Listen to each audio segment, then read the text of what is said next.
Arrest ಆಗ್ತಾರಾ Jharkhand CM Hemant Soren? ಇಡಿ ಬಂಧನದ ಭೀತಿಯಲ್ಲಿದ್ದಾರೆ ಸೊರೇನ್.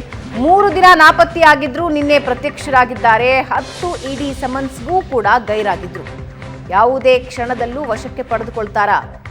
ಇಡಿ ವಿಚಾರಣೆಗೆ ಬರ್ತಾರಾ ಸಿಎಂ ಹೇಮಂತ್ ಸೊರೇನ್? ಹೇಮಂತ್ ಸೊರೇನ್ ದೆಹಲಿ ನಿವಾಸದ ಮೇಲೆ ಇಡಿ ದಾಳಿ ಮಾಡಿತ್ತು. ಮನೆಯಲ್ಲಿ 36 ಲಕ್ಷ ರೂಪಾಯಿ ನಗದು ಹಣ, 2 BMW ಕಾರ್ ಸೀಸ್ ಆಗಿತ್ತು. 3 ದಿನದಿಂದ ಯಾರ ಕೈಗೂ ಹೇಮಂತ್ ಸೊರೇನ್ ಸಿಕ್ಕಿರಲಿಲ್ಲ. ದೆಹಲಿ ರಾಂಚಿ ನಿವಾಸದಲ್ಲಿ ಪತ್ತೆಯಾಗಿರಲಿಲ್ಲ. ದೆಹಲಿ ಏರ್ಪೋರ್ಟ್ನಲ್ಲೇ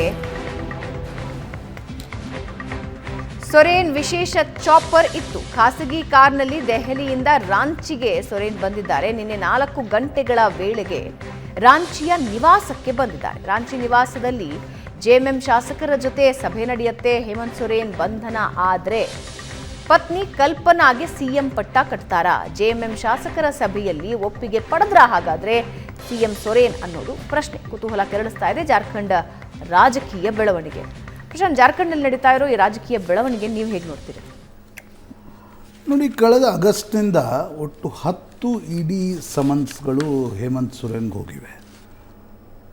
ಜನವರಿ 29 ಇಡಿ ದಾಳಿ ಮಾಡಿದೆ. 10 ಸಮನ್ಸ್ಗಳಿಗೂ ಕೂಡ ಹೇಮಂತ್ ಸೊರೇನ್ ಪ್ರತಿಕ್ರಿಯೆ ಕೊಟ್ಟಿಲ್ಲ. ಅವರು ಆ ಒಂದು ವಿಚಾರಣೆಗೂ ಕೂಡ ಹಾಜರಾಗಿಲ್ಲ.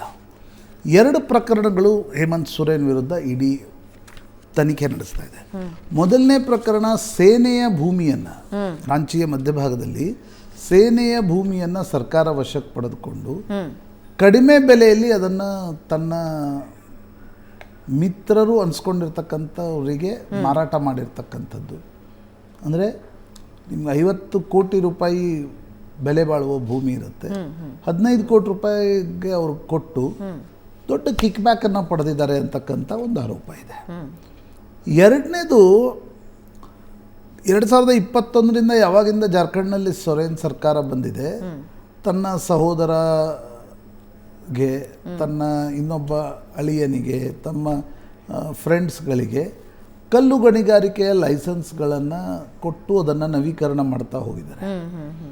ಅಂದರೆ ಎಲ್ಲ ನಿಯಮಗಳನ್ನು ಗಾಳಿಗೆ ತೂರಿ ಕಿಕ್ ಬ್ಯಾಕ್ಗಳನ್ನು ಪಡೆದುಕೊಂಡು ಆ ಒಂದು ಲೈಸೆನ್ಸ್ಗಳನ್ನು ತನ್ನದೇ ಹೆಸರಿನ, ತಮ್ಮದೇ ಸಹೋದರನ ಕಂಪನಿಗಳಿಗೆ ಕೊಟ್ಟಿದ್ದಾರೆ ಅಂತಕ್ಕಂಥದ್ದು ಕೂಡ ಆರೋಪ. ಅದರಲ್ಲಿ ಸುಮಾರು 1,000 ಕೋಟಿಯಷ್ಟು ಹಗರಣ ಇದೆ ಅಂತಕ್ಕಂಥದ್ದನ್ನು ಇಡಿಯ ಒಟ್ಟಾರೆ ಲೆಕ್ಕಾಚಾರ. ಆ ಕಾರಣದಿಂದ ಇಡಿ 2 ಪ್ರಕರಣಗಳಲ್ಲಿ ತನಿಖೆ ನಡೆಸ್ತಾ ಇದೆ. ಯಾವುದೇ ಕ್ಷಣದಲ್ಲೂ ಕೂಡ ಹೇಮಂತ್ ಸೊರೇನ್ ಬಂಧನ ಆಗುವ ಭೀತಿ ಇರೋದ್ರಿಂದ ಅವರು ದಿಲ್ಲಿಯಿಂದ ರಾಂಚಿಗೆ ಕಾರಲ್ಲಿ ಹೋಗಿದ್ದಾರೆ. ಅವ್ರ ಚಾಪರಲ್ಲೇ ಇತ್ತು, ಕಾರಲ್ಲಿ ಹೋಗಿದ್ದಾರೆ. ಇಡಿ ಅವರು ಇವ್ರ ಮನೆ ಮೇಲೆ ದಾಳಿ ಮಾಡಿದಾಗ 36 ಲಕ್ಷ ಕ್ಯಾಶು, 2 BMW ಕಾರ್ ದೊರೆತಿವೆ. ಇವ್ರು ರಾಂಚಿಗೆ ಹೋಗಿ ಶಾಸಕರ ಸಭೆಯನ್ನು ನಡೆಸಿ ಒಂದು ವೇಳೆ ಬಂಧನ ಆದರೆ ಮುಂದಿನ ಮುಖ್ಯಮಂತ್ರಿ ಯಾರು ಅಂತಕ್ಕಂಥ ಪ್ರಶ್ನೆ ಬಂದಾಗ ತನ್ನ ಪತ್ನಿ ಕಲ್ಪನಾ ಸೊರೇನ್ ಏನಿದ್ದಾರೆ ಅವರನ್ನು ಮುಖ್ಯಮಂತ್ರಿ ಮಾಡ್ತಕ್ಕಂಥ ಆಲೋಚನೆ ಹೇಮಂತ್ ಸೊರೇನ್ಗೆ ಇದ್ದಾಗಿದೆ. ಪೊಲಿಟಿಕಲ್ ದೃಷ್ಟಿಯಿಂದ ಈಗ ಜೆಎಂಎಂ ಆರೋಪ ಮಾಡ್ತಾ ಇದೆ, BJP ಚುನಾವಣೆಯ ಹೊಸ್ತಿಲಲ್ಲಿ ಜಾರ್ಖಂಡ್ನಲ್ಲಿ ಸ್ವಲ್ಪ ಸರ್ಕಾರವನ್ನು ಡಿಸ್ಟೆಬಿಲೈಸ್ ಮಾಡಿ ಪೊಲಿಟಿಕಲ್ ಲಾಭವನ್ನು ತೆಗೆದುಕೊಳ್ತಕ್ಕಂಥ ಆಲೋಚನೆ. ಇವ್ರ ತಂದೆ ಶಿಬು ಸೊರೇನ್ ಇದ್ರು, ಜಾರ್ಖಂಡ್ ಮುಕ್ತಿ ಮೋರ್ಚಾದ ಸಂಸ್ಥಾಪಕರು. ಈ ಸಂಥಾಲ್ ಪರಗಣ ಅಂತ ಒಂದು ಜಾರ್ಖಂಡ್ನಲ್ಲಿ ಪ್ರದೇಶ ಬರುತ್ತೆ, ಬಹುತೇಕ ಆದಿವಾಸಿಗಳಿರ್ತಕ್ಕಂಥ ಒಂದು ಪ್ರದೇಶ.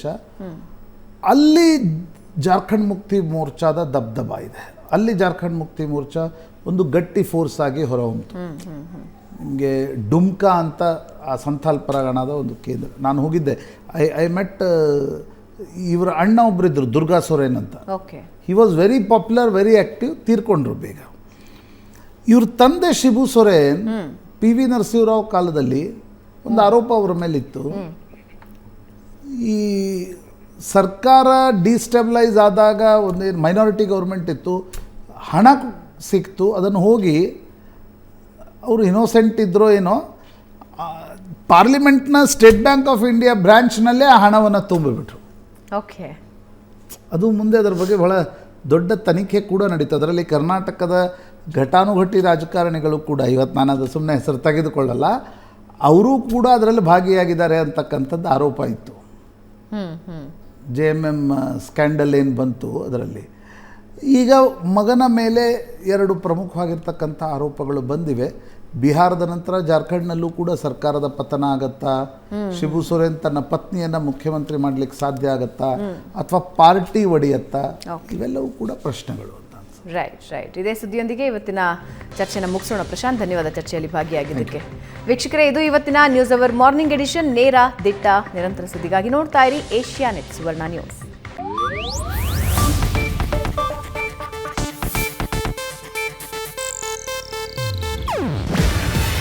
ಇದು ಏಷ್ಯಾನೆಟ್ ನ್ಯೂಸ್ ನೆಟ್ವರ್ಕ್ ಪ್ರಸ್ತುತಿ.